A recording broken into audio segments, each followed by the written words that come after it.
Kejut terhadap penurunan harga buah kelapa sawit yang turun secara tiba-tiba. Turunnya harga buah kelapa sawit atau tandan buah segar di daerah itu hampir Rp800 per kilogram dari harga sebelumnya.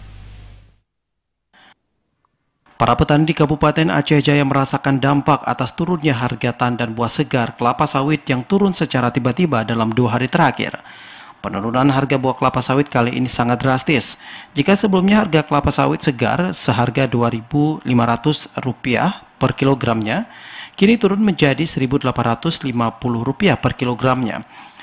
Syarifuddin Syah yang merupakan seorang pengumpul buah tandan buah segar atau TBS kelapa sawit di Desa Lunggayo, Kecamatan Teno mengatakan penurunan buah kelapa sawit diketahui dari pihak PKS atau perusahaan kelapa sawit yang selama ini ia jual.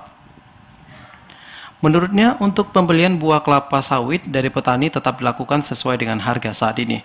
Bahkan penurunan harga buah kelapa sawit juga telah disampaikan ke pihak petani agar para petani sawit tidak terkejut dengan kondisi harga sawit saat ini. Harga di gudang ataupun di penampung di ram untuk hari ini per kilonya Rp1.850 per kilo.